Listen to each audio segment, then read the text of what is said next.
Hey, it's Dominice. And Keely. And you are listening to Booktrospective. And this week we are doing The Only One Left by Riley Sager. So we're circling back to Riley. I'm excited. Keely, how was your week? My week was good. Busy yet excruciatingly slow at the same time. But really good. Especially, because the release of Iron Flame, which we'll get to that at some point. Some point soon, too. Yeah. And Keely's done with it, and I've only read, I'm 8 chapters in. So. Yeah, I just finished today, and... She's in a book slump. I am. Book hangover, Yeah. She's hurting. I am. I'm on my way there. I said I was going to audiobook it, and then I have physical copy as well, so I'm going to go back for our notes. I guess I can tell you guys. So we are doing Iron Flame in a couple weeks, and we're going to do a 2-parter, because Fourth Wing was already long, and Iron Flame's, how many more pages? I think you knew it. She knew at one point. I did know at one point. It's longer, though, yeah. So I'm like, no one wants to hear me talk for 3 hours, I'm sure. So we're going to split it. We're going to do a 2-parter. So that's coming very soon. I'm excited. I'm excited but happy that we're not doing it, Oh, no. Not today time. Because I'm not mentally prepared. She hasn't processed. Yeah. She's processing. And it gives you time to read because I'm behind. I keep telling her, I get on TikTok and I scroll. I already open a comment and someone's like, oh, wait till you get to this chapter. No. So I'm like, I gotta get through it. My goal is, okay, the audiobook has 25 chapters left. I could realistically be done by Sunday morning. So I'm working on it. But yeah, so what did I do this week? I worked. Nothing special. I don't know. Iron Flame, that was a big thing. That was a big part of the week. It was election week. Woohoo! Exercising your right to vote. Actually, I couldn't. I'm in the county, so I couldn't vote. But, politics. Other than that. So, what was I going to say? I had thoughts. I don't know. Okay, well, we're doing The Only One Left. So, Keely with the blurb. Yes. At 17, Lenora Hope hung her sister with a rope. Now reduced to a schoolyard chant, the Hope family murders shocked the Maine coast one bloody night in 1929. While most people assume 17-year-old Lenora was responsible, the police were never able to prove it. Other than her denial after the killings, she has never spoken publicly about that night, nor has she set foot outside Hope's End, the cliffside mansion where the massacre occurred. Stabbed her father with a knife, took her mother's happy life. It's now 1983, and home health aide Kit McDeer arrives at a decaying Hope's End to care for Lenora after her previous nurse fled in the middle of the night. In her 70s and confined to a wheelchair, Lenora was rendered mute by a series of strokes and can only communicate with Kit by tapping out sentences on an old typewriter. One night, Lenora uses it to make a tantalizing offer. I want to tell you everything. It wasn't me, Lenora said, but she's the only one not dead. As Kit helps Lenora write out the events leading to the Hope family massacre, it becomes clear there's more to the tale than people know. But when new details about her predecessor's departure come to light, Kit starts to suspect Lenora may not be telling the complete truth, and that the seemingly harmless woman in her care could be far more dangerous than she first thought. Ooh. And Keely's wearing her Hotties Read Horror shirt. So even though we don't have Booktrospective merch, Keely has merch at IDA. So I feel like that's appropriate. We will eventually get to Booktrospective merch. Woo, we need cool taglines, so give us some ideas. Eventually we'll say something cool. But. Yeah.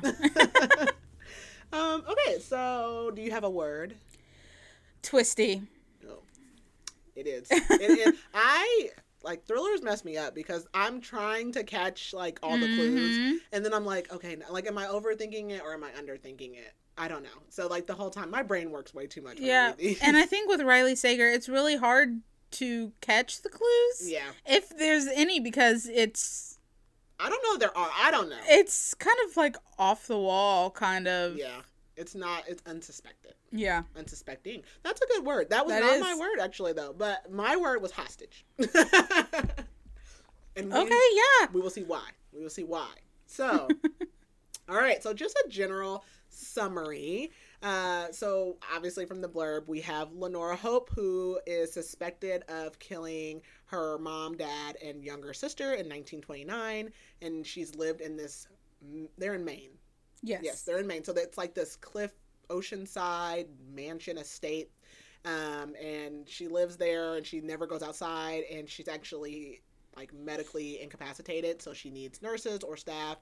And Kit is not a nurse, she's like a nurse's aide, and she gets forced into this position due to some dealings in her own past and her own professional history. And Kit also has lost her mother recently, and her and her dad are estranged. So she goes and she has to live there because she's a 24/7 live-in nurse's aide. And of course, like, she grew up in this town, so she knows the rumors. She's nervous, but obviously Lenora is, again, she's had strokes, so she's supposedly like weak and frail and can't do anything. And there's only a few staff members in this estate. There's a, like, I don't know what they call Mrs. Baker again. I don't know. She runs the house, whatever her job title is. It might be in my notes. I don't know. She runs the house. There's a cook.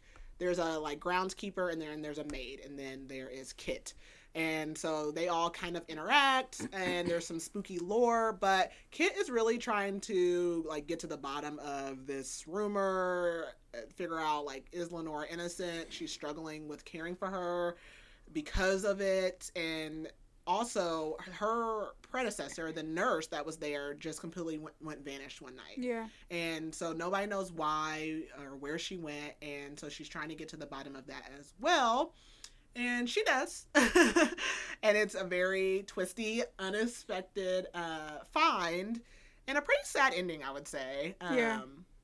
I don't know. I don't know that I love the ending, because I was like, oh, I feel like she deserved more. But it again, when we read Final Girls, I was not suspecting who the killer was in that one. I tried to pick the person out in this one, and I really couldn't. So Yeah, no, I was like the least expected.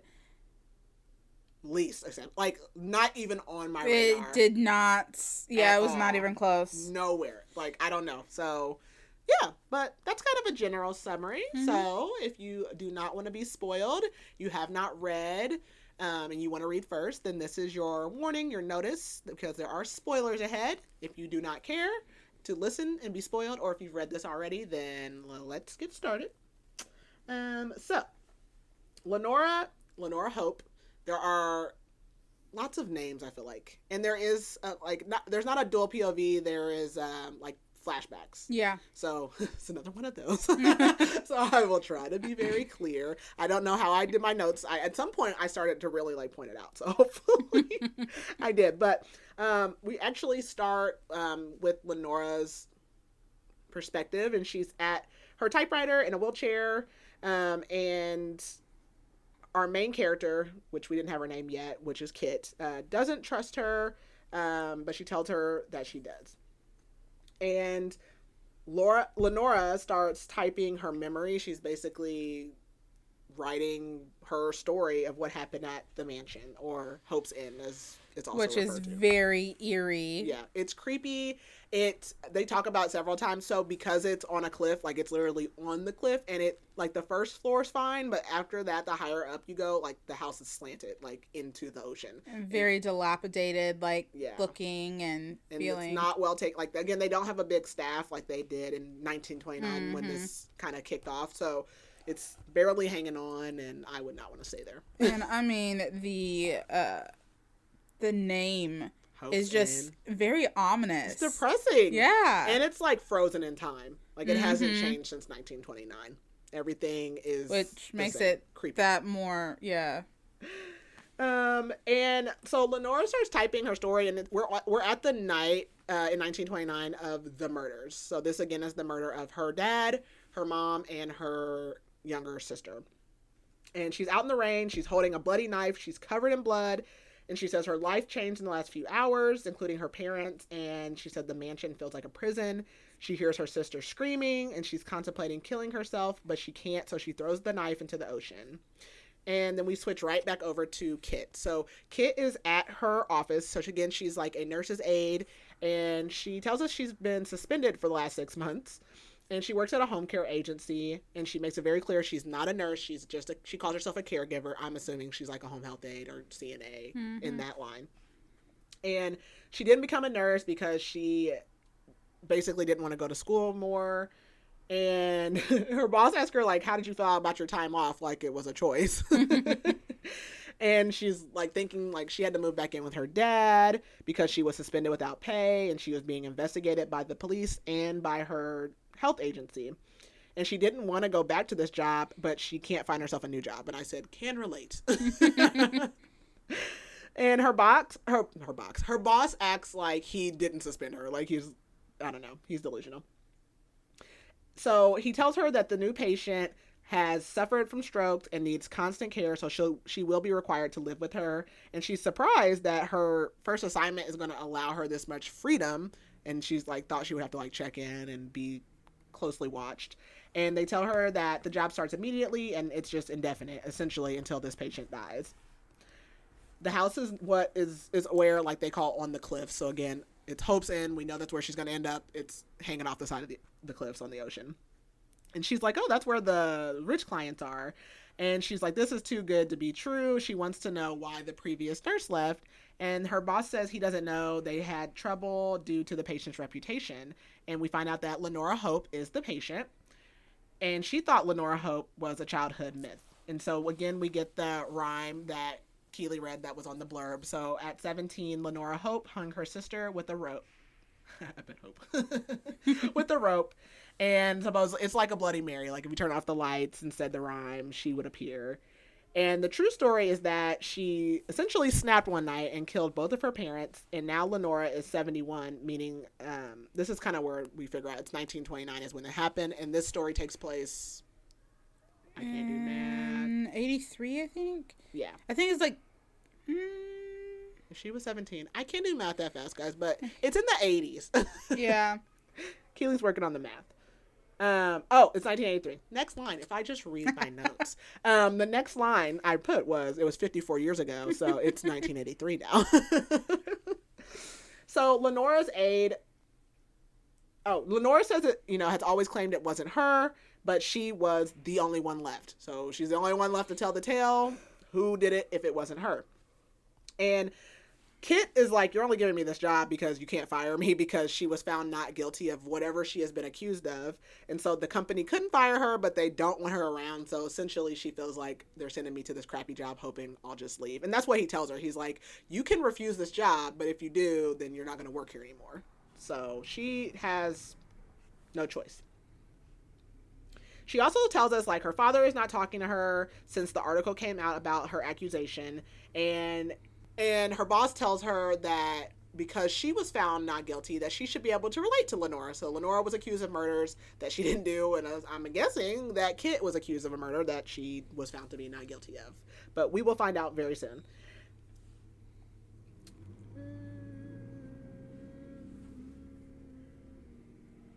So back at her house, Kit is packing, and she basically just sneaks off. She never tells her dad bye. She doesn't tell him where she's going. Like, essentially, he does not talk to her. They just coexist in the same house. So she doesn't have any reason to talk to him. She tells us that her mom is dead and her father has started dating again. And we meet Kenny. So Kenny is younger. Kit is like in her 40s. Yeah. And Kenny's like probably like 21. And he's the neighbor. And essentially, while she was suspended, they started hooking up because she was bored and she needed something to take her mind off of things. So we meet him as she's leaving, and he still lives with his parents. He's only 20, not 21. And oh no, Kit's only 31. I don't know why I thought she was in her 40s. She's 31 and he's 20. And he asked her like, do you want a quickie before you go? And she's like, no. She actually kind of feels bad about it.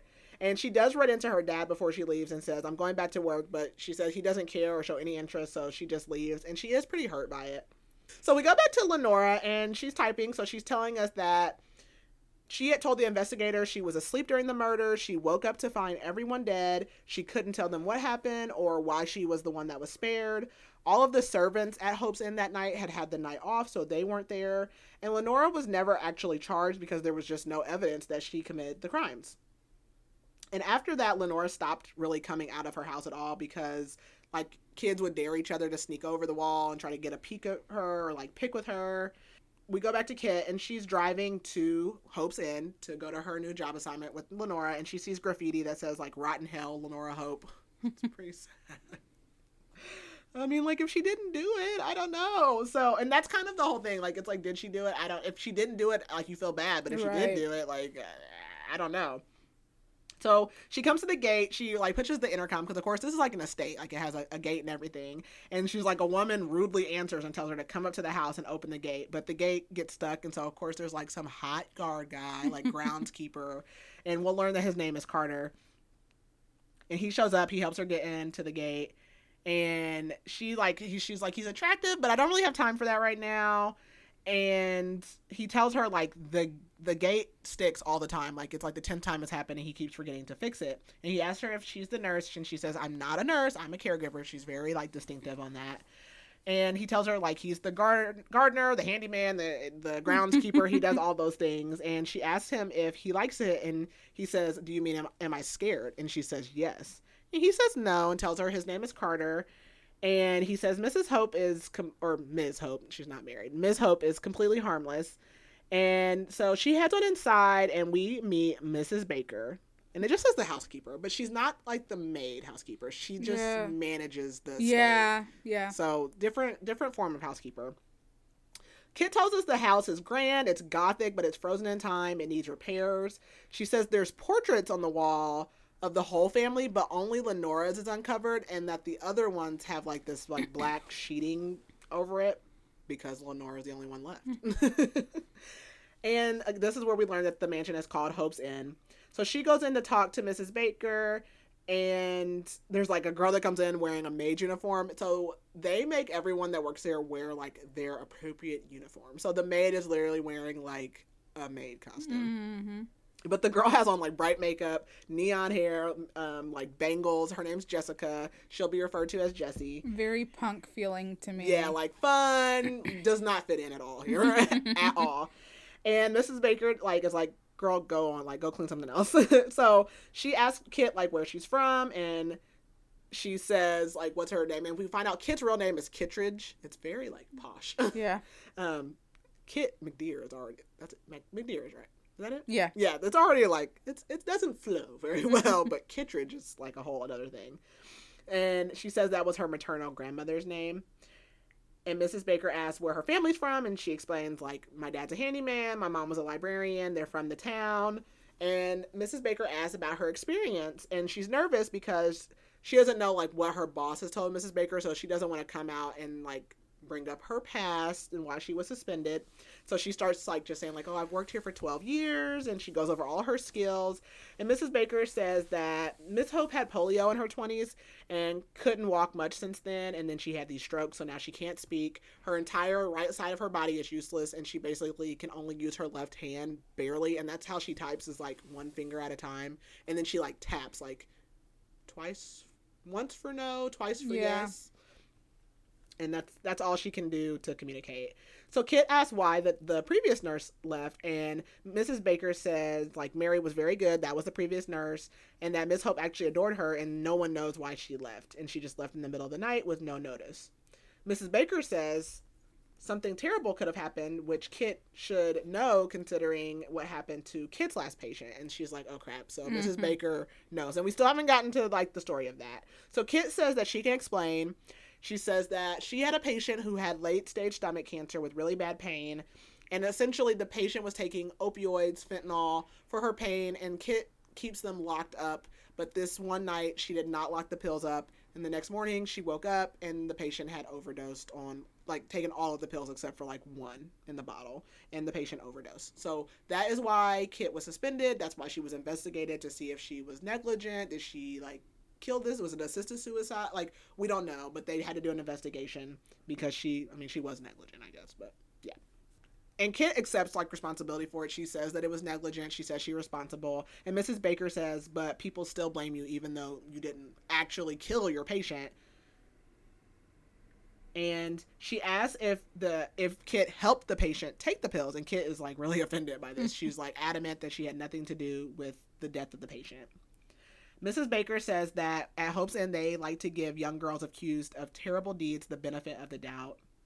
And Kit asks if Mrs. Hope is responsible for her parents' and sister's death, which Mrs. Baker doesn't really answer, and they just finish the tour. So this is where we meet all of the other staff. So the girl that came in the maid uniform is Jessica or Jessie. She cleans. Carter was who we met out at the gate. He is the groundskeeper. Mrs. Baker manages the house, and then there's a cook. His name is Archie or Archibald. And him and Mrs. Baker are like very old. They're basically the same age as Lenora Hope, and then Jessie and Carter are younger than Kit. Mrs. Baker tells her like she's the one who makes all the decisions because Miss Hope can't, and she was actually hired in 1928, so before the murders, and she was there to tutor Mrs. Hope and her sister. And then she like left for a little bit. She went to Paris. She had a fiance, but he died, and so then she decided to come back to Hope's Inn. And she says they call her Mrs. Baker because whoever like runs the house is called Mrs. It doesn't matter if they're married or not. I don't know. And we find out that there are 36 rooms in this house, but Kit's only allowed to go in 3 of them. Her room, Miss Hope's room, and the kitchen. Like, what? You're going to tell me I can't go in rooms in this house? Like, I don't want to stay somewhere where I can't go in the rooms. And she asked Mrs. Baker, like, okay, well, Lenora's room is on the 2nd floor. And she asks, so what do you do if she needs to go to the doctor? Because this is, again, a whole old house. Like, there's no elevator. There's no ramp. There's nothing. And she's like, Mrs. Hope doesn't leave. Or I keep calling her Mrs. I'm just going to call her that. Whatever. And they're like, Lenora doesn't leave the house. If she needs a doctor or whatever she needs, they come to the house and see her. Mrs. Baker says Miss Hope was born in this house, and so she's going to die here. That was her wish. And they go upstairs, and that's when we first get the mentioning of, like, the house being tilted. And, like, Kit's almost, like, sick. Like, she has to grab the wall. She's like, whoa. Like, it's significantly tilted. And Mrs. Baker requests that she changes into her uniform. So, again, the maid has her maid uniform. Kit has to wear, like, old school nurse. Like, all white, probably with the little hat. I'm just saying, that's a red flag for me there. I'm not cosplaying at my job. Like, I want to wear, and I live here, like, I want to wear leggings. Right. I'm assuming, and Archie wears, like, a chef. Yeah. Like, you know, I guess Carter's probably the only one that doesn't have, like, a uniform, because I don't know what he would wear, but, and I wrote Nurse Ratched. If you watch Nurse Ratched on Netflix, that's all I could think of. And Mrs. Baker's like, well, we wear the uniform so Miss Hope doesn't get confused. Okay. I don't think that she'll be confused by who's giving her medicine and who's cleaning the windows, but whatever. They go to Miss Hope's room, and Kit realizes that her room is the exact same as the picture on the wall. So the painting that's on the wall of Lenora was done in her room, and her room is the exact same way. It, like, is pink and, like, striped or whatever. I don't know. It's Pepto-Bismol and it hasn't changed. So we actually switch back over to Lenora's POV in her writing. And she says that it actually started everything kind of started the day that those portraits were done, which were 8 months before the murder, which was on her birthday. And basically her dad commissioned these paintings to be done on each one of their birthdays, even though that's not what she wanted. She likes the guy who does the paintings. His name is Peter, but her sister also likes him. And you can tell her and her sister do not get along. The sister's younger. Her name is Virginia, and they don't have any kind of sisterly bond. And she's sitting for the painting, and she's just thinking about how she hates it. She actually gets up in the middle and just, like, walks off. She tells us how her mom and dad are basically estranged, even though they're still married. The mom never comes out of her room, and she, like, has these episodes, and the dad, I don't know if she says it here, but the dad cheats on the mom with all of the staff. And it comes back a lot in the book. We find out that, we go back to Kit's POV, and we find out that her and Lenora have adjoining rooms. Like, okay, it's bad enough I have to be here all the time, but then I have to, like, share a room with you, essentially. Right. That's weird. Kit did bring the lockbox, you know, from the whole dead patient thing. So she, like, is bringing it. She plans on using it because Lenora does have medicine that she has to lock up. And she goes to Miss Hope's room, and she kind of gets, like, Lenora's routine. Miss Baker tells her about the medicine that she needs to do. And she realizes, like, there is nothing fun. Like, there's no TV. Lenore's not allowed to go outside. Can you imagine just being like, this is my worst nightmare. Just let me die. Like, if I have a stroke and I can't move and I'm like, just let me go. I don't want to live laying in a house, in a nursing home. I don't want to do that for the rest of my life.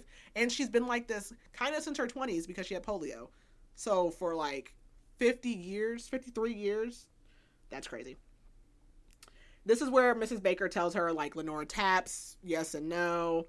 And Kit kind of like grabs Lenora's hand. She starts kind of doing an assessment, but then she also gets scared at the same time and drops her hand and lets go of her. And this is where Kit sees the typewriter and kind of learns, okay, she can communicate with the typewriter. Apparently the last nurse, I believe, is Mary, is the one who got the typewriter for her. So Lenora is actually in her chair, and so she's at the typewriter and she types, "Hello, Kit." And Kit is just thinking to herself, like, is Lenora the same as she was when she's 17? Nothing's really changed. And so then Lenora types, "Don't be scared. I can't hurt you," which is not calming because it's not like you said, "I'm not going to hurt you. I don't want to hurt you." She said, I can't. And that's essentially what sets Kit off. So the rest of this evening, Kit is like barely trying to touch her. Like, Lenora can't do anything. Like, she has to bathe her. She has to like take her to the bathroom or change like her adult diapers. And she has to do, like, range of motion activities where he's, like, you basically, like, bend their knees and their arms and stuff. And Kit is hating because she does not want to touch this lady. And this is where Kit tells us she was born in 1952, so we kind of get, like, that's when we get her age. She feels trapped like Lenora because she also has never left home. She's never traveled. She's never seen the world. And when she's kind of like going through all these activities that evening, she can tell Lenora's frustrated, and Kit admits that she's afraid because she doesn't know what happened. Like, she doesn't know if she can trust Lenora, basically. And she washes Lenora's hair, and she relates to how she washed her mom's hair when her mom died of cancer. And she tells Lenora that they're actually a lot alike because they both haven't left in years, and they both have like they both like to read. So we find out, and I put, is her mom the patient? We find out that Kit's mom is the patient. So even though she told Mrs. Baker that she had a patient that died, the patient was actually Kit's mom. So her mom, again, is the one who has stomach cancer. And early on, Kit asks for the strong pain medicine for her mom because her mom was just in severe pain. Sorry, but yep, she was a patient.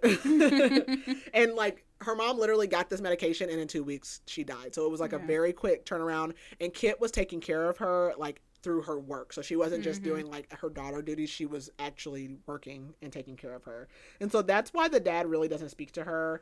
She tells us how she was like forced to go down to the police station and question, which she didn't think they would do because the detective is like a family friend, and he kind of just really switched on her.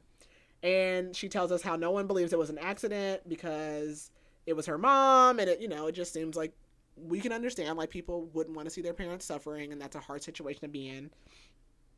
And she says she wasn't charged because they couldn't prove it. And she starts basically telling Lenora this whole story. And Lenora goes back to her POV, and she's basically thinking back to her birthday and how her mom didn't come down to her birthday dinner because, again, her mom has like these episodes. And she tells us how her dad doesn't deal with her mom at all, and he's basically kind of focused on the maid right now. And her mom gives her a cute little snow globe from Paris as her birthday gift. And so we go back to present time, and Kit is using that snow globe to kind of test Lenora and see how strong her hand is. Jessie comes in at the end of the evening. Again, she's the one who's the maid, and is like introducing herself to Kit, and she's like, "Do you want to take the murder tour?" And Kit's like, "No, I don't want to take the murder tour." But also, yes, I do want to take the murder tour because she wants to like know where not to go. So the first place they go is to the bottom of the grand stairs, and there are freaking bloodstains. Like, nobody cleaned that up. No one, like, y'all couldn't get rid of the carpet. Right. So, like, depending on where you stand, like, she thought that it was like a shadow from the windows earlier. No, it's the stains of dead people. You would think that would stink too. Like, yeah, and we learned it was the mom, and her name was Evangeline, who died on the stairs. So we have all the bloodstains from where the mom supposedly was like stabbed in the foyer and tried to escape up the stairs. And Kit asks Jessie, like, why did the mom try to go upstairs and not leave? And nobody knows, of course, because Lenora was the only one left. And then the next place they go is down to the billiard room. and that is where the dad, Winston Hope, was killed. And then she tells us that he supposedly like had his throat slit and he was slumped over the pool table. So that table's gone now, so they didn't keep that with the bloodstains. And that he was also stabbed in his side. On this little tour, Kit also notices there's some vases and asks why they didn't sell those off, because Jesse is basically like, they've been selling stuff off to have money, and Jesse's like, those are urns. Kit asks Jesse if she thinks Lenora did it, and Jesse says no, she actually thinks the dad, Winston, did it. She says that October 29th, 1929 was Black Tuesday, and the stock market had crashed, so a whole bunch of rich people lost all of their money, and then that started the Great Depression. So obviously the dad was rich, and that would, we know how that kind of works. Big rich people, they kill themselves and their whole family when things don't go their way. So I can see it. Also, we learned at some point in the book that there wasn't a lot of media on this death because of like Great Depression starting. So people outside of like this little town don't know so much about what happened at Hope's End because of the Great Depression. So Kit asks why would the dad let Lenora live, and who would have stabbed him in the side, and why wouldn't Lenora tell the police? And we also learned that they never found the knife, which we go back to the very beginning where Lenora is talking and she says she threw a knife in the ocean. So was that the same knife? We don't know. Lenora wasn't arrested because, again, there was never enough evidence. And Jesse says that maybe Lenora lied to cover up for Peter, who was the artist who did the paintings, and maybe he did it. The last room they go to is the ballroom, and that is where Virginia, the younger sister, supposedly died. And Jesse says Virginia died hanging from the chandelier, which Kit says like one of the chandeliers is like tilted, like you like somebody was hanging from it. Like, you didn't even fix it. Come on. So they kind of speculate back and forth, like, did Winston do it? And Jesse's like, oh, Virginia still haunts this place. Like, Mary was scared, which Mary again was the nurse. And why? This girl goes and gets a Ouija board.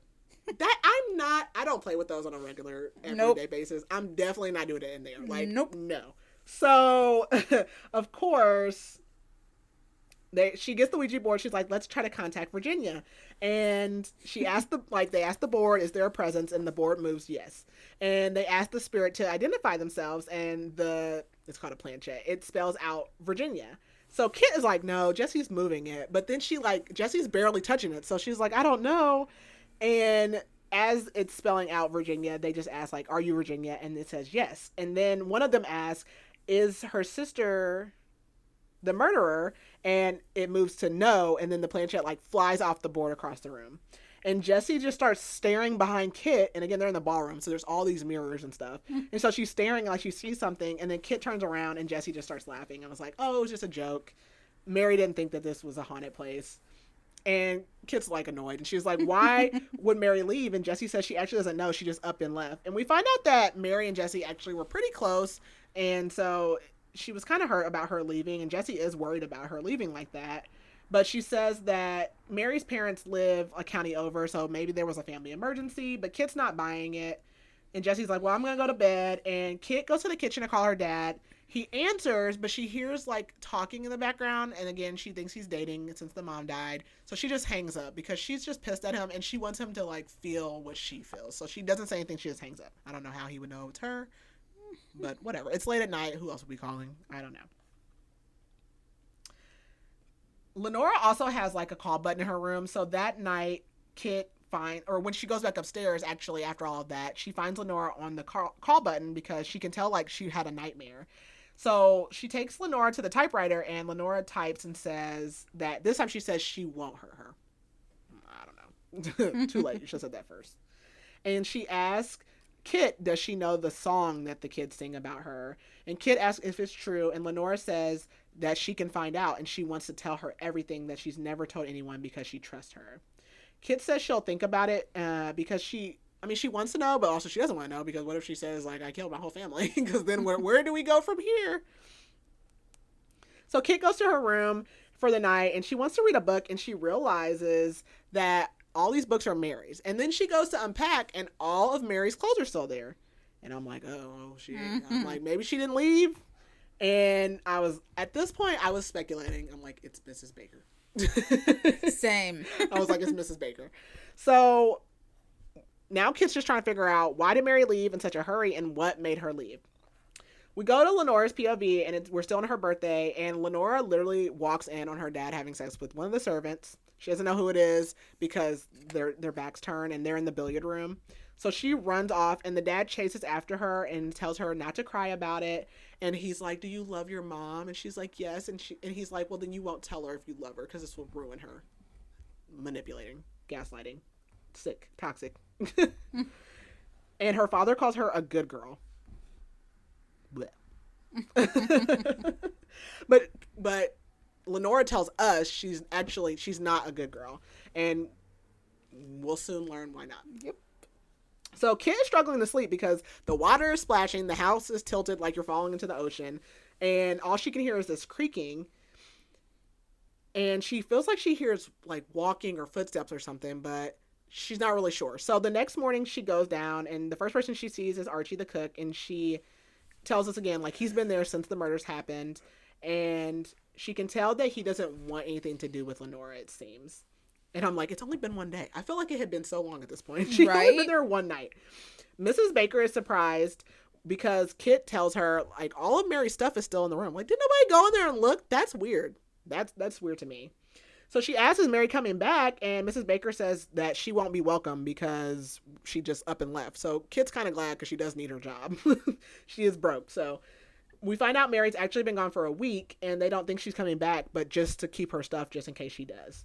So she asks about the footsteps, and no one knows what she's talking about. Nobody cares. They're like, oh, it's the wind, it's the waves. And she's like, I know what footsteps sound like, but okay. She wants to know why Lenora finally wants to tell her story, and why does she want to tell it to her. And so she goes back to Lenora's room, and she notices that the paper that Lenora was typing on last night has moved, but Lenora says no one's been in her room. Lenora types and starts talking about how she got rid of the knife and how she was covered in blood, and she got a rope, which ended up being the rope that her sister was hung with. And Lenora says that she is both good and evil, and Kit thinks Lenora's just typing a confession and picked her because she thinks Kit is guilty too. So she thinks Lenora knows, well, no, she told Lenora the whole backstory, so she thinks that she can relate, basically. That next night, Kit hears like a clatter outside, and she finds a shingle out on like a terrace, and it's like a floor down. So she goes down there, and while she's like trying to see what's going on, she looks up at the windows, and she sees a shadow in Lenora's room. She also finds this like weird hooked metal piece that'll come back later, and while she's out there, she trips, and she like loses her balance, and she feels like she's gonna topple over into the ocean. I'm like, how close to the cliff is this house? Like, I would never go out there. And while she's out there, Carter comes out, and he mistakes her for Mary. And then he asks her to come into his cottage. So he doesn't live in the house with them. He has like his own separate living space. And he tells her a little bit of his backstory. He used to be a bartender, and he's been at this job for a year. He thought Mary was happy, so he doesn't know why she would have left. But he says he wasn't as close to her as Jesse was. And of course, Kit asks, like, well, who do you think the killer was? And he tells us about Ricardo. He says that Ricardo was a groundskeeper at the time of the murders, and his wife, Bernice, was a kitchen maid. But that night, everyone again had the night off. So Bernice was actually in town, but Ricardo stayed on the ground. So even though they said all the servants had the night off and were gone, Ricardo was there. The police didn't question him, though, because no one has ever seen him since the time of this murder. Like, he disappeared, and no one's ever found him. The wife had no idea what happened to him, and no one knows what a motive would have been, but it makes sense that he could have done it.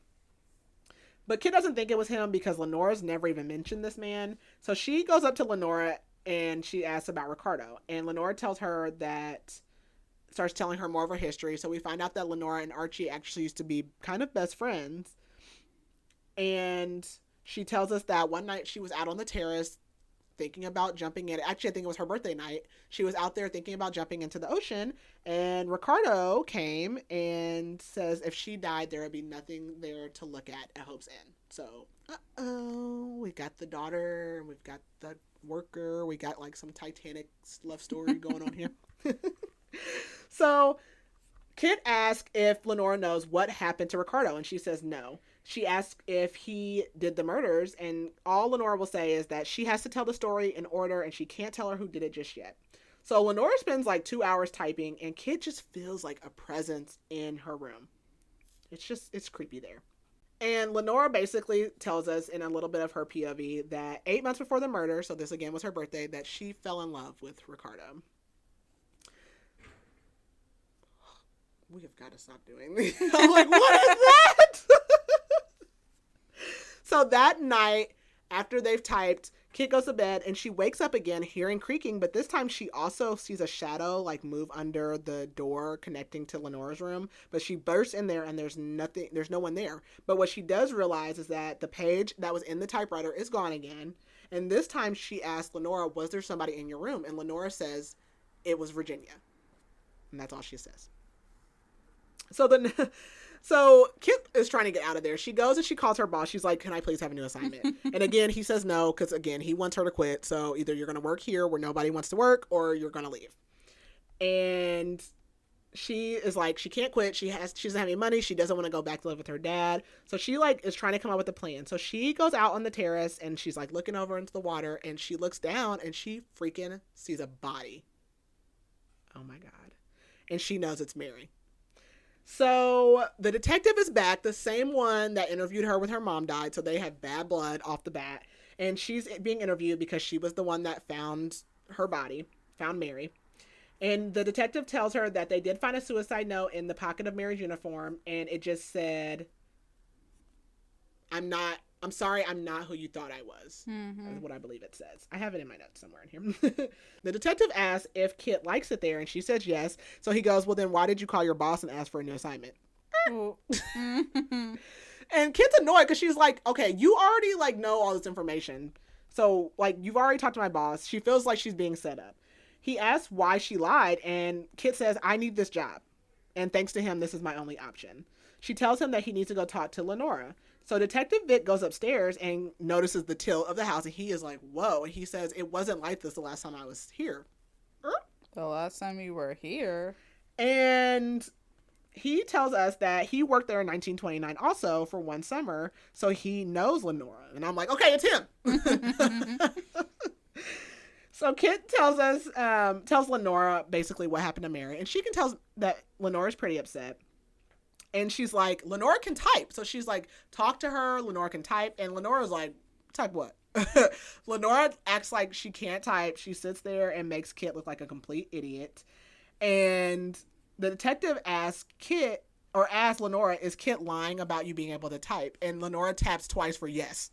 Girl, you've been up here typing novels. And the paper from the morning when she was typing again is gone. So Kit like can't even like show, which I don't know why that would prove, because I mean you could have typed that, but She has no evidence. So of course the detective doesn't believe her, and he basically is like, you're trying to find a reason to like basically like help your own guilt, and he leaves. So she goes back to Lenora like, girl, what was that? Like, what's wrong with you? And Lenora types that Mary was acting weird nervous before all this happened. So Kit asks if Mary was hearing all these strange noises that she's hearing, and Lenora says yes, and she never found out what they were, and that Mary was scared. And we go back to Lenora's POV. Essentially, there's a POV like at the end of every chapter. So Lenora is basically recounting to us how her and Ricardo started their romance, and like one weekend they had already slept together. She's 17. I don't think we ever learn how old he is. But he's married to somebody that works there. And she tells us that her sister Virginia could tell that something was like different about her, but she didn't know all the details. And her sister assumes that it's Archie that she's like hooking up with. Either way, it would have been shameful because all of these are they can't mess with the workers or whatever. She says her sister is still set on Peter, the photographer, and she's basically like, her sister never wants to leave Hope, and she loves it there. And she says, and she never did. Dun, dun, dun. So we go back to Kit, and she goes up to Jesse's room on the 3rd floor, and like it's even worse up there. I don't know how these people are sleeping in this house, because Kit tells us like every morning her sheets are like slanted off, like they're like falling out of the bed. I don't know how anybody is. Ugh, kind of like a what are those? Like a fun house. Yeah. Ugh, makes me sick. Like the spaceship thing, I can't do that. It makes me sick. I could not be in this house. So she goes to Jesse's room, and Jesse's crying because, again, they were really close. And she's looking through pictures of Mary that she took while she was working there. And she says Mary did not kill herself, because that's what everybody thinks, that Mary jumped off of the terrace. She had a suicide note. She killed herself. Jesse says that she told the detective Mary was fine even though that wasn't entirely true. Jesse thinks that she might have fell over. So Kit asks if Mary ever saw or heard strange things, and Jesse says no. Jesse says they used to joke about seeing Virginia, but then Mary all of a sudden stopped joking, and it's almost like she was just like, don't joke about that. That's not funny anymore. She said Mary started spending a lot of time with Lenora, like even more than she's required to, and that her and Lenora were always typing late at night. And she wasn't supposed to know it, but I guess one night Jesse like snuck up on them and took a picture, which she shows Kit of them typing. So like now she has evidence that she could type. And Mary freaked out and was like, you can never show anyone that Lenora knows how to type. So Kit asked Lenora why she lied about Mary being scared of Virginia. And again, or no, and this time when she goes in there, the paper is back. So the paper was missing from the typewriter, and now all of a sudden it's back. Lenora says, or types, that she actually told Mary the full story, and the night that Mary left or disappeared was the night that she like had told her everything. Kit asks if she thinks Mary jumped, and Lenora says no. And she thinks if what happened to Mary happened because Lenora told her the whole story, and Lenora says yes. Lenora tells Kit that Mary hid the pages that they typed together too, and she would hide them in Mary's room, which is now Kit's room. So Kit goes into her room and she's looking around. She can't find any of the pages, but she notices there's a spot on the floor that's like dust free, and it's about the size of a suitcase. So she assumes like it must have been in there, and now that suitcase is gone. So she calls a detective and she's like, Mary was pushed. She tells him about the suitcase. She tells him, again, like Lenora does know how to type, and he's like, or she tells him about the picture of them typing, and he still doesn't believe her, but he believes that she believes it. And he asks, where is the suitcase? And Kit says that she thinks Mary had it with her because of that little piece of metal that she found on the terrace. She basically said it looks like one of the like pieces that attach the handle to the suitcase. He tells her that Mary's time of death was around 2 a.m. So why would she be walking around with a suitcase at 2 a.m. at night? And he says that he knows that the time of death because it was low tide, and that's the only reason that Mary's body was there, because if it would have been high tide, she would have floated out to the ocean.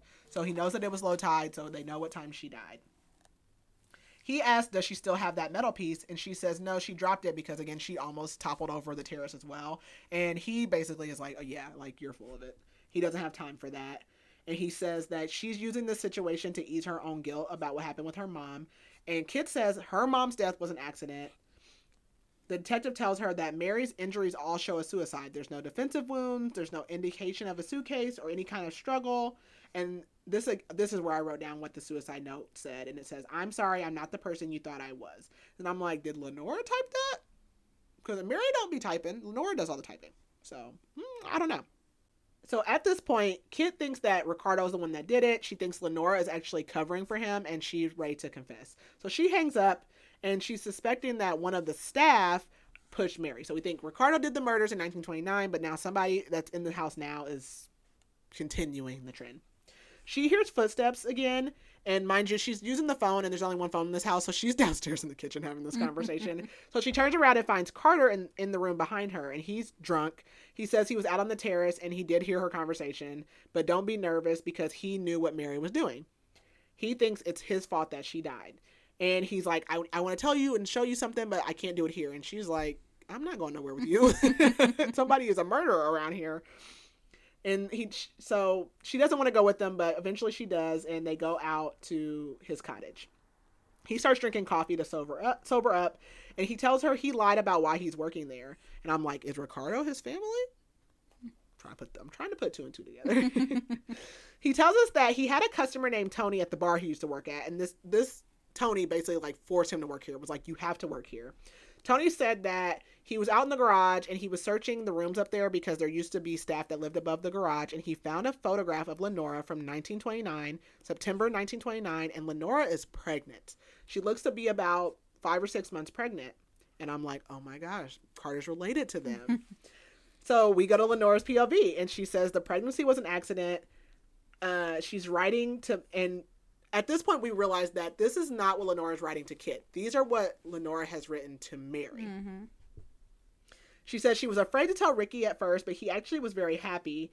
And she actually went the first 5 months without being noticed because everyone just thought she was getting fat. And for the first time in her life, she was happy.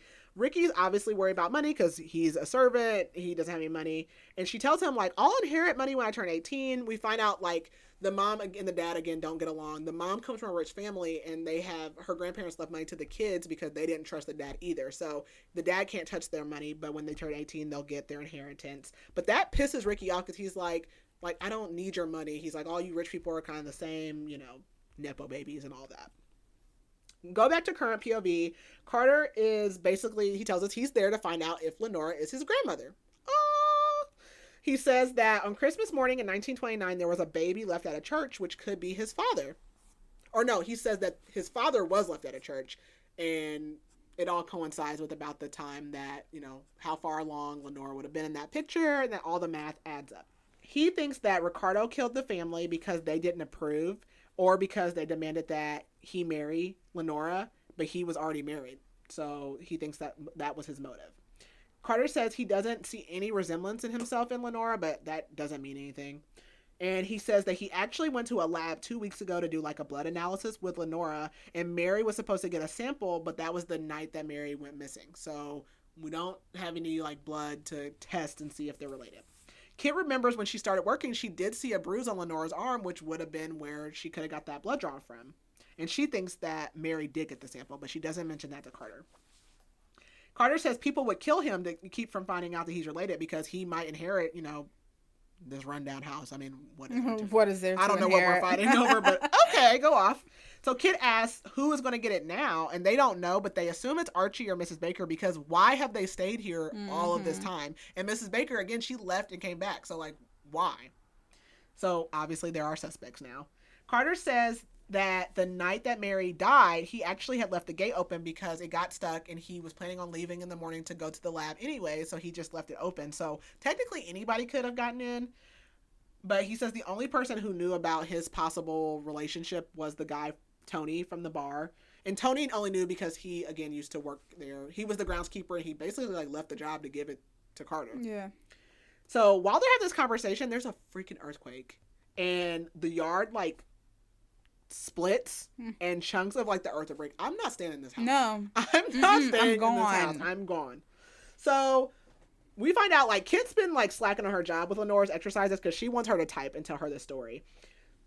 Jesse sees her and Carter, like, having little conversations. So she's like, what's going on there? And asks if they found out anything about Mary. And because of the earthquake, it did damage to the cottage. So Carter has to move into the 3rd floor. And the next time she goes to talk to Lenora, she just asks her flat out about the baby. And Lenora just says the baby's gone. She types gone. Kit asks, did the baby die? And she also asks if Ricky was the father. But Lenora won't type and won't answer any more questions. And Kit is still considering, like, just leaving this job altogether. But she's, like, sucked in. She can't leave. So Lenora pretty much, like, goes quiet and doesn't talk at all. Archie comes up and brings dinner to them because they haven't come down. And he brings Lenora a chocolate milkshake. And he says she used to love that when she was younger. And Kit's trying to figure out, like, are you a friend? Are you a foe? And she asks if he was friends with Virginia the same way he is with Lenora. And he says no. And we find out that Jessie, like, records books. She reads them and, like, narrates them on a tape for Lenora to listen to. Which is so sweet. It is. So Kit's like, okay, I don't want Lenora listening. So she puts the, like, cassette tape on and tries to go talk to Archie. And she asks him if Lenora had a baby. And he seems really shocked and says he doesn't know. He says she must have misunderstood something and says Lenora was never pregnant. She asks about Ricardo, and then Archie says Lenora never mentioned him, even though he knows who he is. And he tells her, don't spend too much time typing with Miss Hope and don't dig up the past. We switch to Lenora's POV, and she tells Archie about the pregnancy. So, boy, you lying. Right. He's worried and asks if she is sure she wants to do this with Ricky. She tells us that Archie was actually a runaway, and that's how he got the job in the kitchen. And Archie says he wished he would have known that how you felt about Ricky because he would have stopped it. Archie was the one who actually took the picture of her, the pregnant picture of her that was found, and he tells her about a doctor because obviously Lenora doesn't trust anybody in her, like, dad circle to see her. So he basically, Archie knows a doctor that does abortions because the dad is sleeping with all the house staff and some of them end up pregnant. And Lenora tells Archie, like, if things were different, she would have chose him. And he tells her, like, the longer this goes on, the worse it's going to end. And Archie tells her if Ricky or anyone else makes her unhappy, then he won't hesitate to kill them. Dun, dun, dun. So we go back to present time. Carter can't sleep, obviously, because he's on the 3rd floor. Like, I'm sleeping downstairs. I don't know. I don't know. He asks Kit if she can't, or if she has learned anything. And she tells him about Archie and says she doesn't trust him because he obviously lied about the pregnancy. And she goes back to find that Lenora's Walkman is turned off for no reason. It didn't die. Like, the tape doesn't need to be flipped over. The batteries are still good. So, and she's like, Lenora can't turn it off. Like, what would happen? She's convinced, though, that Lenora turned it off. And I was like, oh, God, here we go. So this is giving Verity. Yes. Yes, very much so. Very much so. And so Kit's like, okay, why would Lenora fake this? Like, who is just going to pee on themselves? Who was going to let somebody bathe them and wipe their butt? Verity. That's who. And again, it's nighttime and she's hearing footsteps in Lenora's room. So she goes in there and she's like, Lenora's asleep.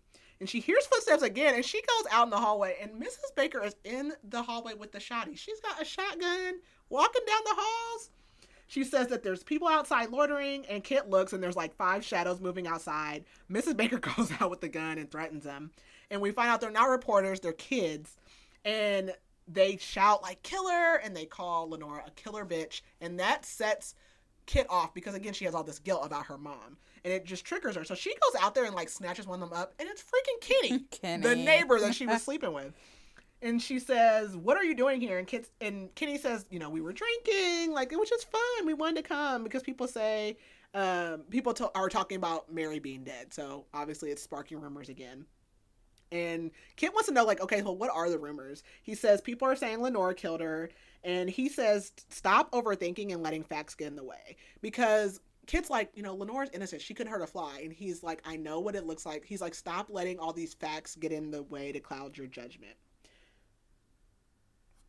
He also says that he knows what everyone says about her, basically with her mom, but he knows that she was a good person, so he never cared about any of that stuff, which really touches her. She needs somebody to care about her, even if it's Kenny.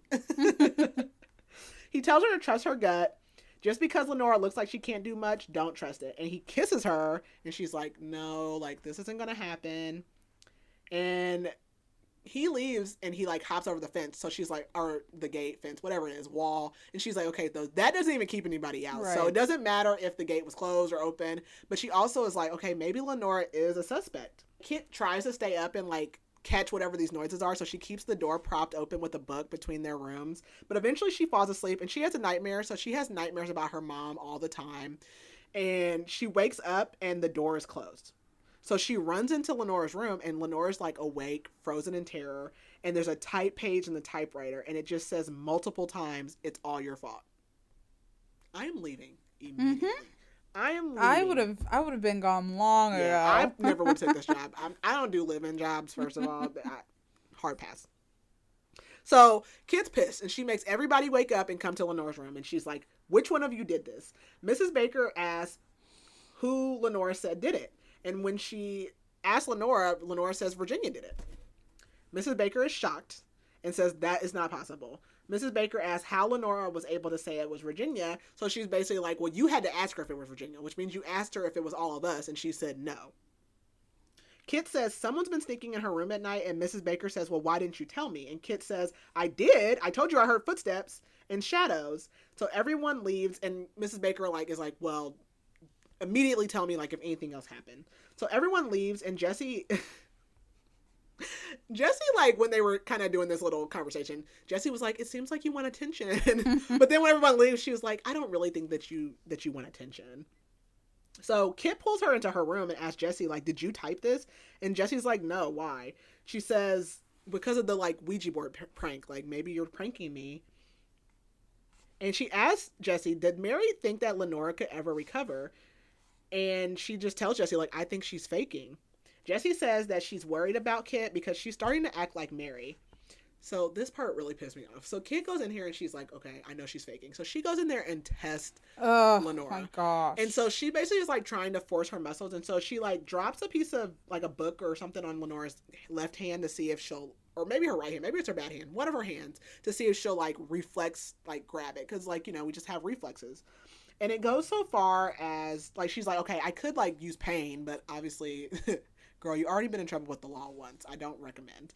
So she takes Lenore's snow globe that her parents, her mom got her from Paris on her birthday, and she uses it and drops it on Lenore's hand. Obviously, Lenore doesn't catch it, and it rolls off the bed and, like, shatters and breaks. We go to Lenore's POV, and Lenora and Virginia overhear their parents arguing. And it's because the dad, Winston, wants the money that Lenora and her sister are supposed to get on their 18th birthday. And the dad tells the mom, you don't care if I lose everything. And the mom says, well, I've already lost everything. And the dad says, oh, I know why, you married me. And we find out that Lenora actually isn't the dad's child. So apparently the mom was pregnant and kind of like forced into this marriage with the dad. So this was a loveless marriage from the beginning. So Lenora obviously is distraught, like runs off and is crying. And their sister's like, la-da-da, like, do you think the money, like, she's like, whatever. And Lenora's like, did you not just hear what happened? And she's like, oh, I mean, I thought you knew that. Like, everybody knows that you're not his. I don't know. I don't like Virginia. Lenora's thinking, like, her and her sister really don't look alike, and a lot of people have thought that they were just, like, cousins anyways. And her sister tells her, well, you're not the only slut in the family, and she should be relieved. And Lenora gets pregnant, so she realizes, like, she thinks her sister knows that she's pregnant, and she's like, I have to tell before my sister does. So she goes to her mom's room and asks, like, is it true? Am I not his? And the mom says yes. The mom takes some kind of medicine that, like, it's basically like an opioid. And she asked the mom, like, did you ever love dad? And she's like, no. And she says, your dad paid this man that I did love to leave, and then she had no choice but to marry him. And then the mom, like, goes quiet, and we realize that the mom overdosed. So, back in present time, Lenora will not respond to Kit. She's pissed about the snow globe, rightfully so. As I would be as well. Like that. Like, not only were you torturing me, but you broke, like, my prized possession. Very sentimental. So Kit's, like, begging and, like, I'm so sorry. She was like, I'll do anything. And she's like, will you forgive me? And Lenora taps no. She tells Lenora, I'll do anything. And Lenora says, I want to go outside, and you have to do it without Mrs. Baker knowing. Which, again, Lenora's on the second floor. There's no elevator. She's in a wheelchair. Kit's like, I can't. Like, I'm going to get fired. Lenora says, if you do it, I'll tell you about the baby. And Kit says, no, you're going to have to tell me everything if I do that. So Mrs. Baker comes in and is like, there's a man here to see you. But she doesn't say who. And we find out that it's Kit's dad. So he's down at the gate. He didn't come up to the house. And he's like, I'm here to take you home. He's like, Kenny told him that she was there. And he doesn't want her there because everyone will assume that Kit's guilty. Birds of a feather flock and all that. And she asked her dad what he believed. And he says that the mom's death was an accident, but she can tell that he's lying. Like, he doesn't really believe that her mom died accidentally.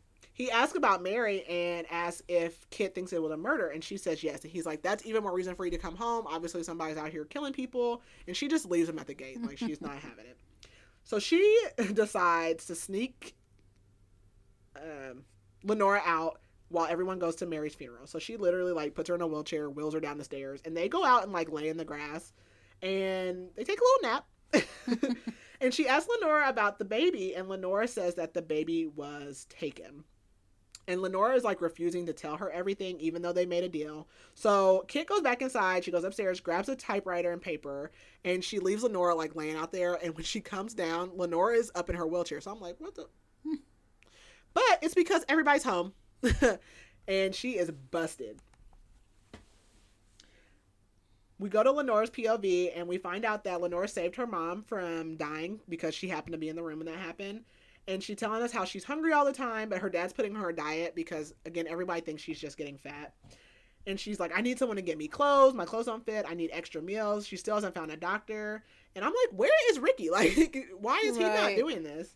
So she decides that the one person that she can trust is whoever the mistress is, whoever her dad's sleeping with.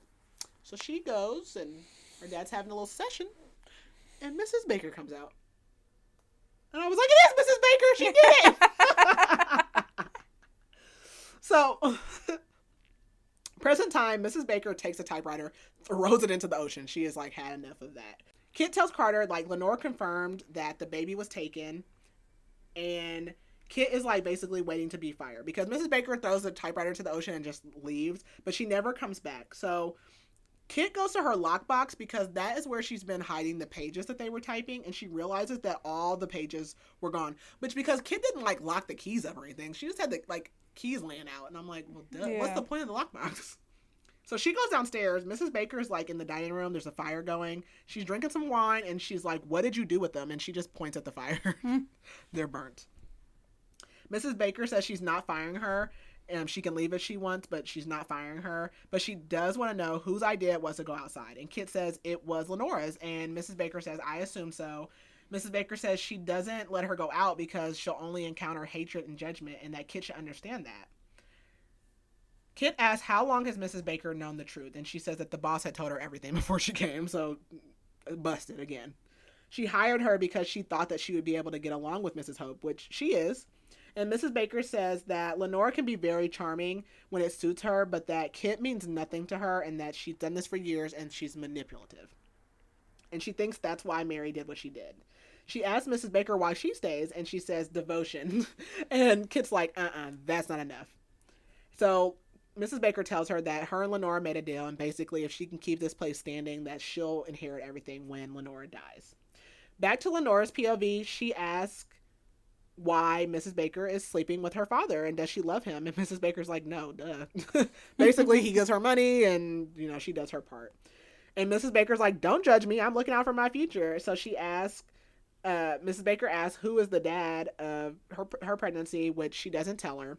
And Mrs. Baker asks why should she help her, and she says if she doesn't, she'll go to Ricky's wife, which is Bernice, and tell her. And apparently Bernice is a nasty gossip, so she'll go to Bernice and tell her about Mrs. Baker sleeping with the dad. Yeah, because she was like, I'll tell my mom, and Mrs. Baker's like, your mom knows. So she's like, I'll tell Bernice, and she'll tell like the whole town, and you'll never get a job again. So Mrs. Baker agrees, and she's like, I made a deal with the devil. So, present time, Kit goes into Mrs. Baker's room because she's downstairs, and she's like, she's the killer, I know it. So she starts looking around, but Mrs. Baker comes in, so she hides in the armoire. And Mrs. Baker's like dancing, she's drunk, but then she like must notice that something's off. So she like starts coming to the armoire, and she almost catches her, but there's another freaking earthquake. And so Kit like is thrown, and Mrs. Baker leaves, so she doesn't catch Kit. Kit goes to Lenora's room, and she finds Archie like creepy in the corner. He says he was saying goodnight to Lenora, which is weird because at first it seemed like he didn't like her, but he says he does it every night. Oh, well, and Kit basically asks, like, why? Because it seems like you don't like her. And he says our relationship isn't what it used to be, and it's not that he doesn't care about her and that he's on their side. She asks why she's never seen him, and he said it's been his and Lenora's secret. And she asks if anybody else comes in, and he says no. And she asks what else isn't he telling her. She thinks he knows about Virginia's ghost. He tells her there's a lot that she doesn't know and that she's better off not knowing. And he says Virginia is not haunting them here, but her presence is still felt. And then outside they go and investigate, and like now there's like a fault line. Like this place is falling off into the ocean. And they're just like, la-da-da, going to bed. I would not sleep here. I would not sleep here. Mrs. Baker asked Carter, like, can he fix the damage from the earthquake? He's like, no. He's like, Hope's Inn is going to fall into the ocean. And Mrs. Baker's like, well, I can't let that happen. Like, obviously, her whole thing is that she's going to inherit this place. So Kit tells Carter that when she was in Mrs. Baker's room before it happened, she found a bunch of clear checks to this nursing home called Ocean View, and she assumes someone's staying there and they're paying for it. And Carter says it's Bernice, Ricardo's wife. They go and they find Jessie, and she's packing. She's like, this house is going to fall into the ocean, and she wants to make sure they get Lenora out before it all happens. And I don't blame her. I'd have been leaving with Jessie too. Kit tries to think of how she can get Lenora to communicate now that the typewriter's gone, and she goes and gets the damn Ouija board from Jessie. Like, no! You're summoning spirits! So she asks Lenora how well did she know Bernice, and Lenora says a little and says that she was nasty. Lenora knows that Mrs. Baker has been the one paying, and she like counts up like the checks she found, and basically since 1929 Bernice has been paid $600,000. Dang. Lenora says Bernice knows about that night and that Bernice was there during the murders. So we go to Lenora's POV, and she's basically telling us that by October she couldn't hide her pregnancy anymore, so she started to be like her mom and pretend that she was having episodes and stay in bed all the time, which is what Mrs. Baker suggested. But she sneaks down to the kitchen one night and she runs into Bernice, who calls her a whore, says she's a whore like her whole family. And Bernice wants $50,000 to keep the secret. And Lenora runs out to meet Ricky. And Ricky's like, we have to leave that night. So this is the night of the murders. Kit sneaks into Ocean View in present day, pretending to work for an insurance company. God. And she goes to talk to Bernice. And Bernice is like, well, how's Lenora doing? And Kit's like, oh, she's fine. And Bernice is pissed. And then Kit's like, well, I mean, she's had like several strokes. And Bernice is like, is she suffering? I mean, she did mess with her husband. I don't know. So Bernice says, I know Ricardo wasn't perfect, but he wasn't a mean man. He was handsome. And basically, Lenora trapped him like with her rich, beautiful whatevers. Bernice says that she pretended to leave that night and go to the movies, but she didn't because she knew that Ricky was doing something and she followed him in the house. And when she went inside, she didn't find Ricky. She actually ran into Lenora, who was covered in blood.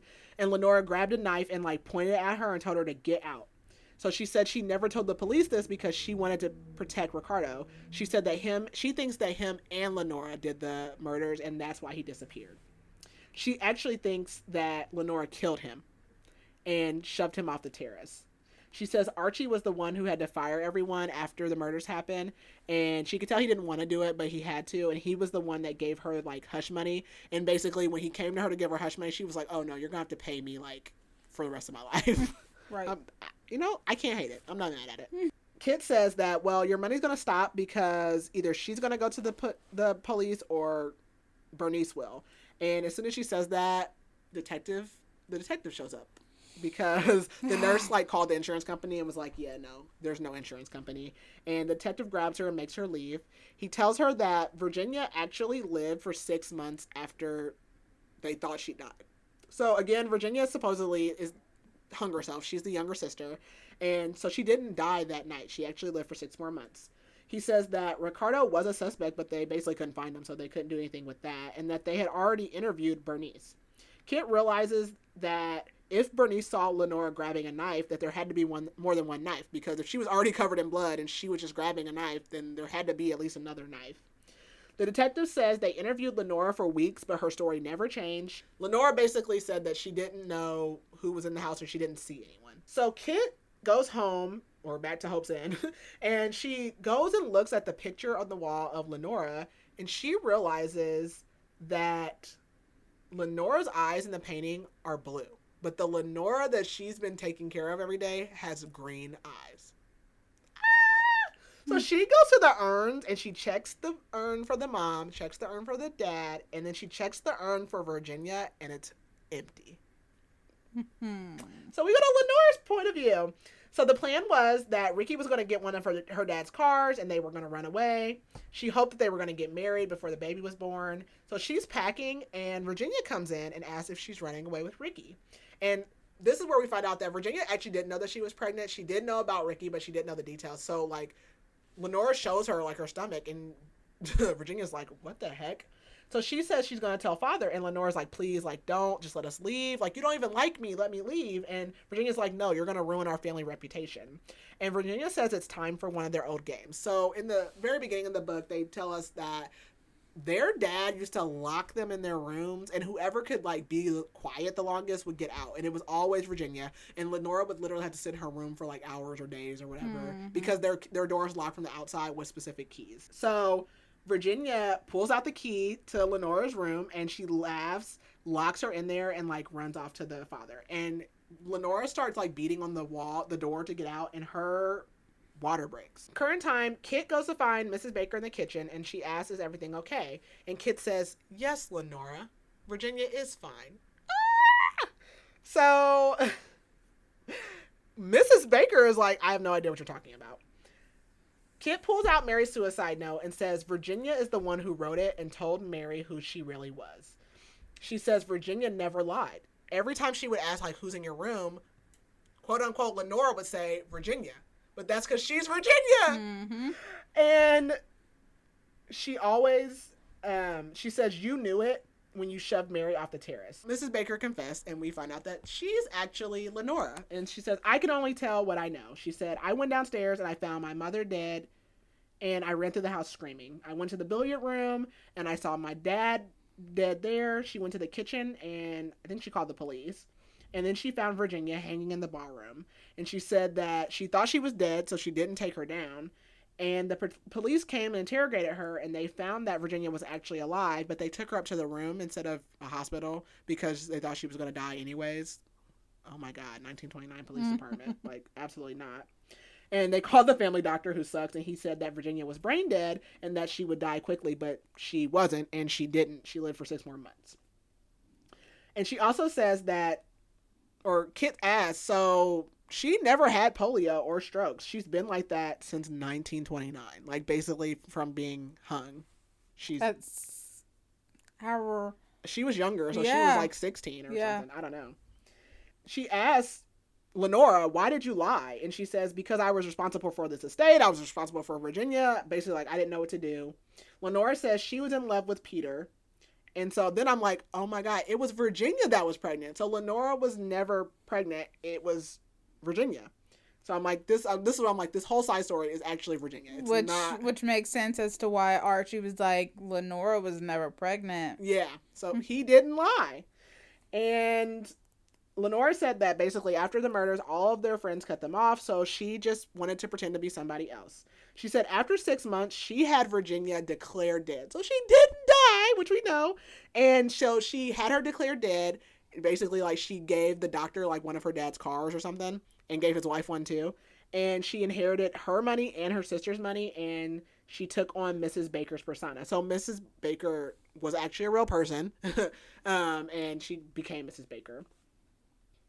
We go back to Virginia's point of view, actually, and she tells us how Lenora started telling her that, like, your name is Lenora now. She says Lenora left for years, and Archie was the one that stayed and took care of her, and that the real Mrs. Baker had actually left right before the murders. Virginia says Lenora only came in once and apologized and said that she just needed a life and she had to do it. And Virginia basically said her goal is to make sure that she doesn't die before Lenora does. So she's, like, determined to live.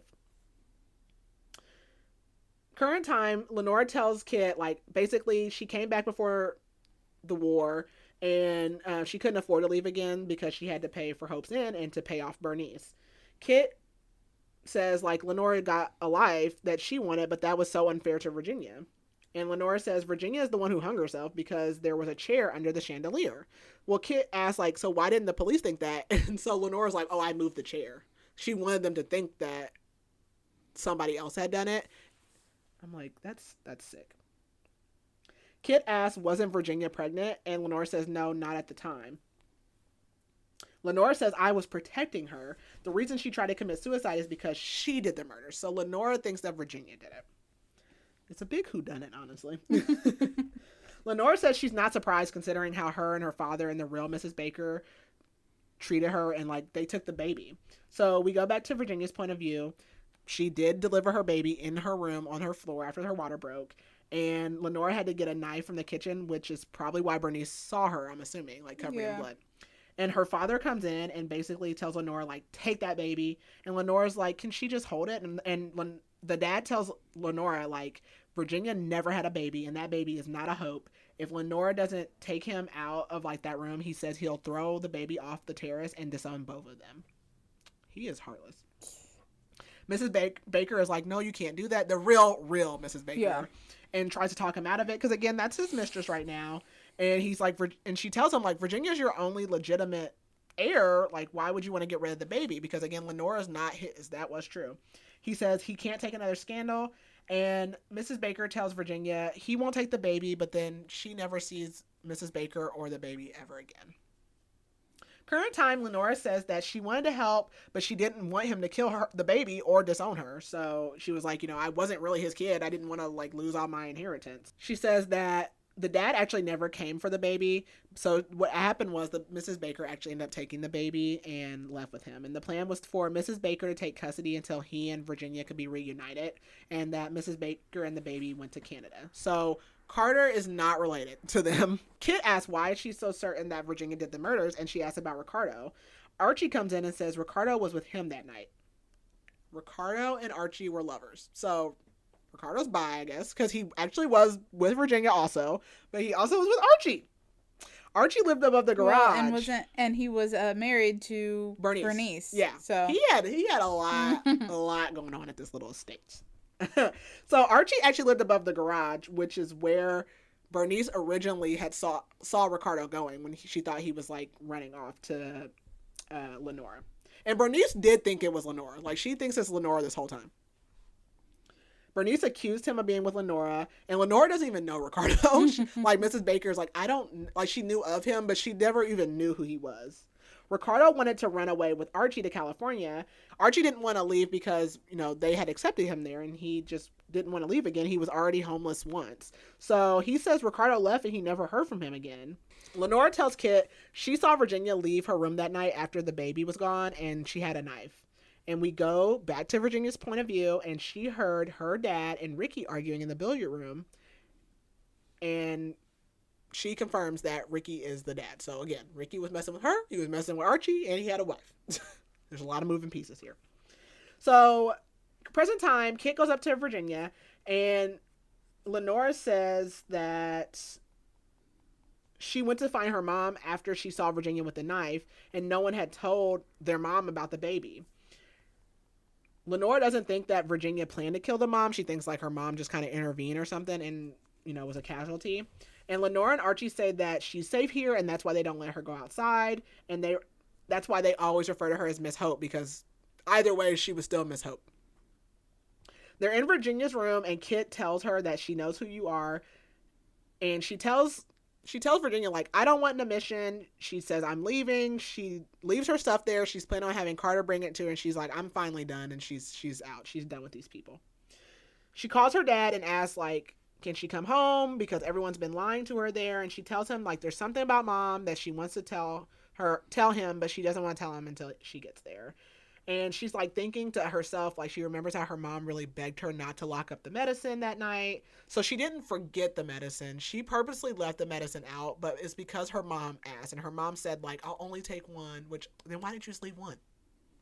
But, yeah. So she goes to leave in her car, and the gate is getting stuck again. So Carter comes out and is like, why are you leaving? And she grabs the gate, and it stabs her hand. And she's like, get in the car, I have to go. So she tells Carter that he's not related, and she tells him who Lenora really is, and he goes with her. He says, so Archie or Lenora killed Mary, but Kit doesn't think so, because why didn't they kill her? And they were just so honest with, like, answering all the questions, like, it doesn't make any sense. She remembers that Carter had told her that the gate was open the night that Mary died, and Carter thought that it had been left open for deliveries of groceries, but Archie said that those always come on Tuesdays, and the night that this happened was a Monday night. So she's like, that doesn't add up. So she realizes it was for another reason. She assumes Mary actually did get the blood sample because she saw the bruise, and she thinks Mary took the blood because someone had to have left Sunday night and left the gate open so that they could get back in. She stops the car, and she's like, it was Carter. I wasn't with her at this point. I didn't agree with this. And she realizes that Mary was probably coming back with the results, and Carter knew Virginia wasn't his grandmother, and so he basically, like, I guess killed her, because I don't know where that would go. This is why I was like, Kit, you're losing it. So she kicks Carter out of the car, and he's like, I didn't do it, but she leaves him stranded. So she gets home, and she goes in the house looking for her dad, and she sees a suitcase on the bed. No dad, he's not in the house. A suitcase with a broken handle. And we look inside, and it's Mary's. And it has a test tube and a bunch of typed pages, and she starts reading. So all of these POVs we're getting is her really reading these pages. As she's reading them, she tells us what her dad's name is. Her dad's name is Patrick McDear. Her dad is Ricardo.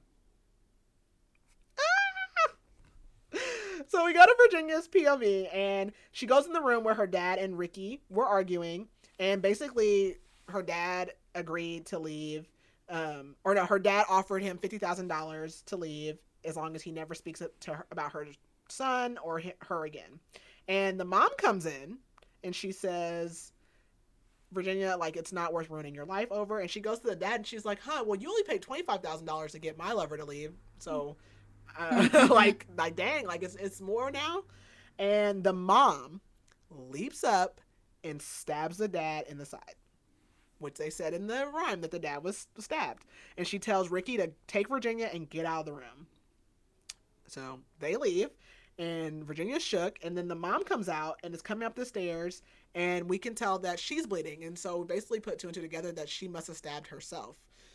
And the mom asked Ricky, like, just finish me off. And he's like, no, like, I'm not going to do that. But she basically starts talking about how he's worthless. He doesn't have any money. And we know that he, like, already was mad before about rich people. And he does it. Yep. He slaughters her on the stairs. And that is when Virginia decided that she was going to hang herself. She just watched her mom kill her dad and then watched her boyfriend, baby daddy, kill her mom. So, present time, Kit reads these pages and she's put this together that her dad is Ricky, and so she's headed back to Hope's Inn. She knows her dad couldn't bear to tell the truth, and she can't believe like he's still murdering. So she's like, he killed Mary, because how would he have got the suitcase?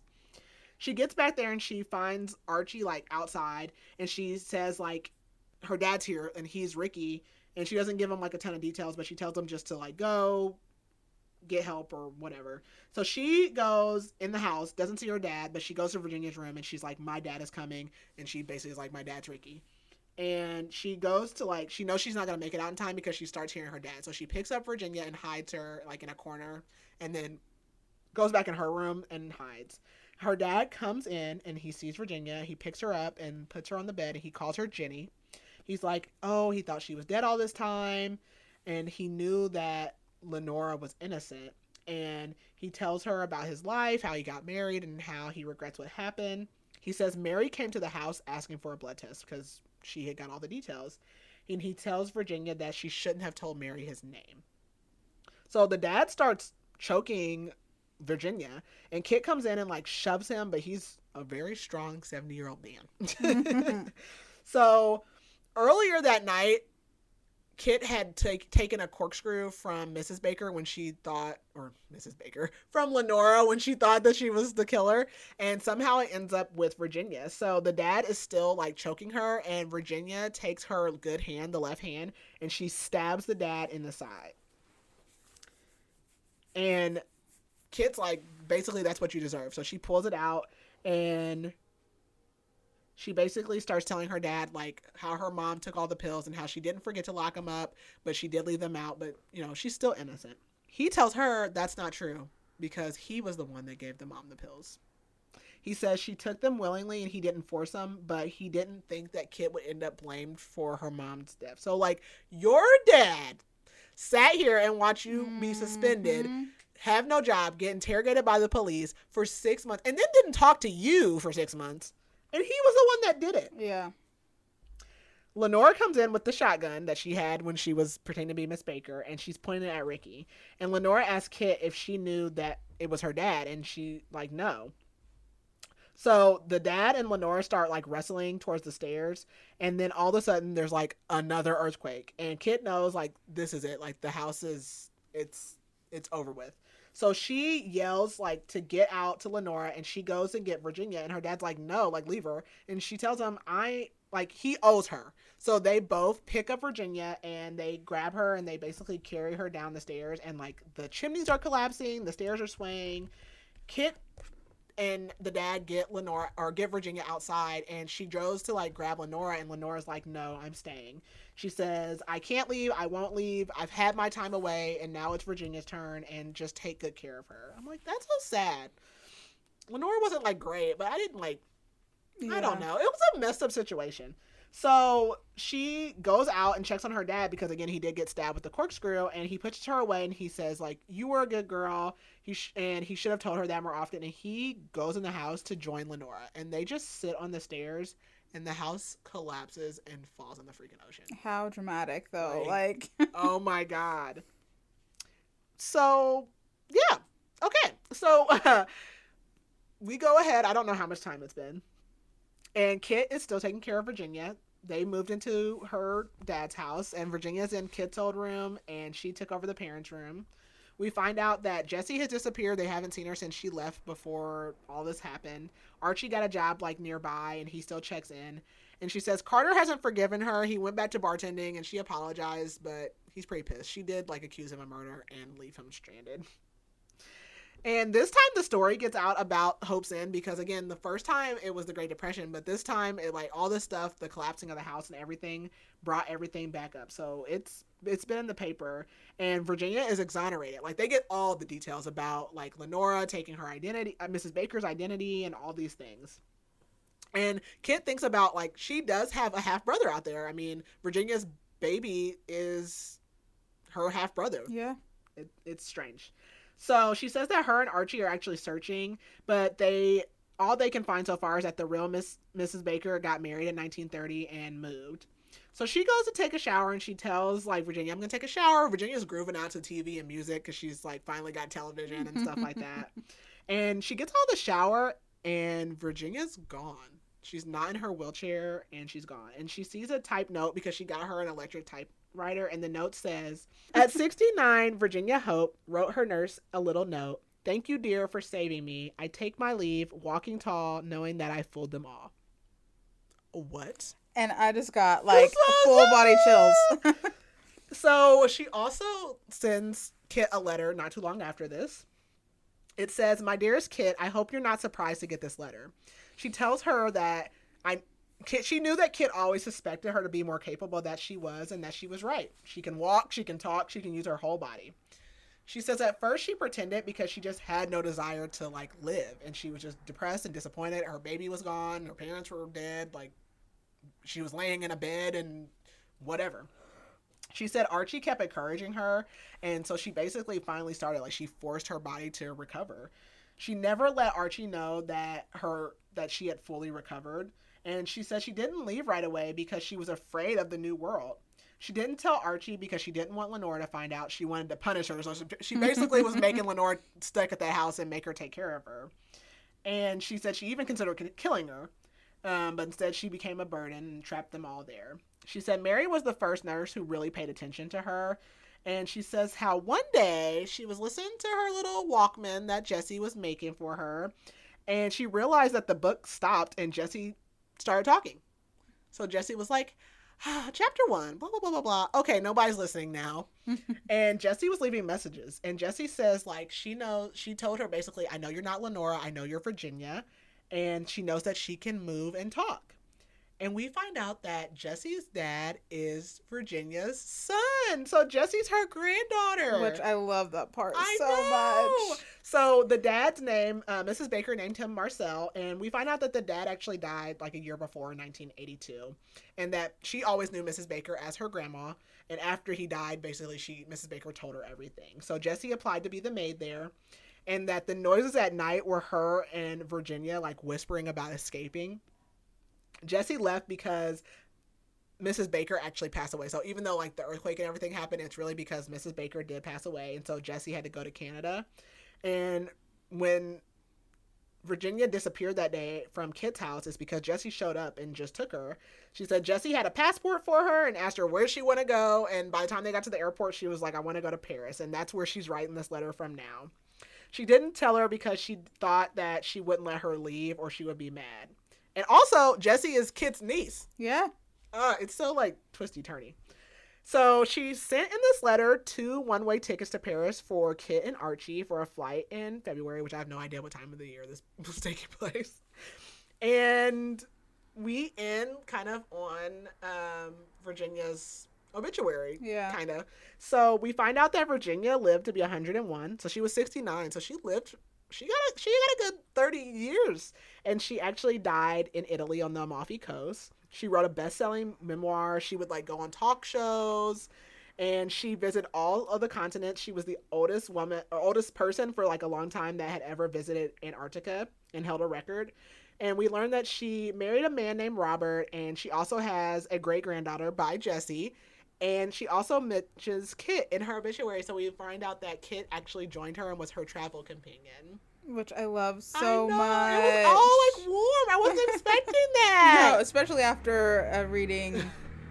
especially after reading Final Girls. Yeah, because that did not end warm or fuzzy. But, yeah, so that's it. That's the end. I don't know. So, okay. All right. What did you rate this? Okay. So, I loved this. Love this book. And I'm going to preface what I say, or my rating, with this. So we had read it a couple months back and did book club over this. And originally it was 5 stars. But I bumped it down just a little bit to 4.5 stars. Still loved it, but there were some things that kind of didn't make sense. So that's why we kind of bumped it down a little. But book club will always do that to you. Yeah. Then there you start talking. Especially our book club. I know. Like we start high and then we're like, oh yeah. I gave it a 4. Yeah, I mean, like, again, there's lots of things going on. I saw people on Goodreads are like, there's too many twists. I struggle. Like, I never saw the dad coming. No. Because he wasn't like a random character. He had a purpose. Mm-hmm. So it's like, normally, like, that's a red flag, but it wasn't. And I never saw that. I never saw that coming. No, I did not either. And obviously, he's not bisexual anymore. I don't know. Yeah. Oh, I didn't mention also, like, so Kit realized too, like, the dad was never dating. When she was calling or she thought she heard him talking to a woman, it was Mary. Like, Mary was at the house when Kit was there. But yeah, like, I never saw the dad coming. No. Or the Jessie part, never saw that coming. I thought Neither she was did just I. quirky maid. Yep. Quirky character. So yeah. Okay. What's next? What do you want to do? Fan cast or? Yeah. Okay. You want to go first? Yeah, so I'll go first for the fan casts. I only casted 2 characters because it's a lot. You know what? I'm going to throw in another one. So 3 characters. So the first one for Kit, I said Mandy Moore. I don't know why. I was just kind of in a This Is Us kind of mood, I guess. So Mandy Moore for Kit, and I cast Carter as Milo. But then maybe Jessie as, and I think that I've cast somebody or this person as a character before, but maybe like Sabrina Carpenter. Okay. But yeah, so Kit was the only one I didn't do because I can't. Like, I'm like, okay, is Ricardo like a I have no idea what Kit's supposed to look like. I have been trying to picture her the whole time. But I did, like, last minute get some other people. So for Lenora and Virginia, I picked, I don't care who does who, but I did Helen Mirren and Cate Blanchett. Because I feel like they both, like, they're, like, older. They could both, like, play that. And then for Jessie, I said Emilia Clarke. Because she can be, like, goofy. Yeah. And I feel, or, like, punky and just, like, oh, like, I don't know. I feel like she could do that. And then for Carter, I did Logan Lerman. And I can't remember what he played in, but he's been in, like, a bunch of stuff. Yeah, he was in Percy Jackson. Yeah, that's who it is. Okay. Yeah. All right. Questions. Yes. So, was there a particular scene that stuck out to you? Like, favorite scene, a scene that you didn't like as well? I like when she confronts Lenora, like Mrs. Baker. Mm-hmm. I like that a lot.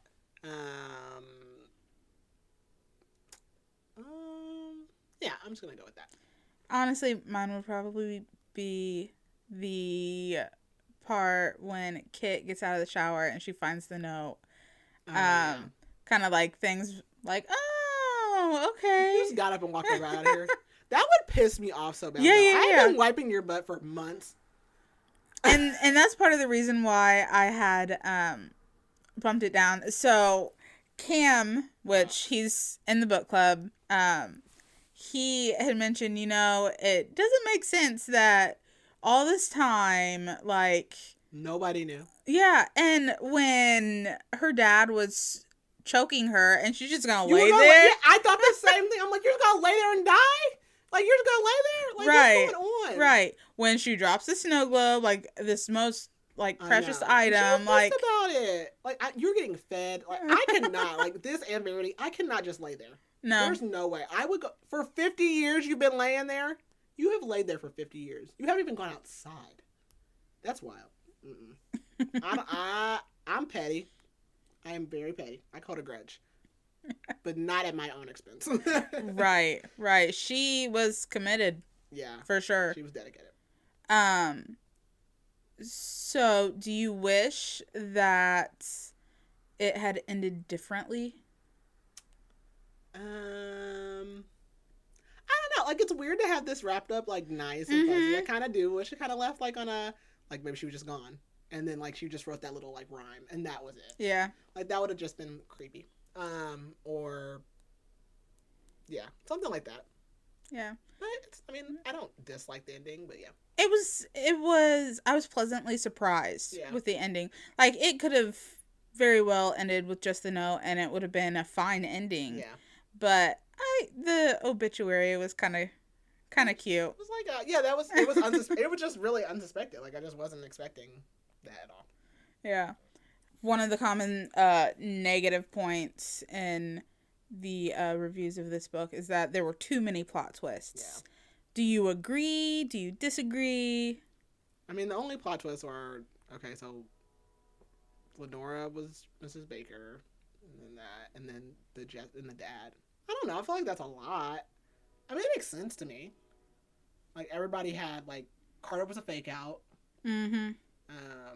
Honestly, everybody was a fake out. Yeah, they really were. It was literally like it was a whodunit. I don't know. Like I don't dislike that. I like twists and that doesn't bother turn me. And not being surprised. Like I like that. So the whiplash doesn't bother me. I know. Like is it them? I spent this whole book like okay, it's them. It's them. It's them. I never thought it was a dad. I never thought it was a dad. Yeah, and like you mentioned, kind of it gives Verity vibes. Like I would say, like Verity meets like the skeleton key, just obviously without like the voodoo part of it.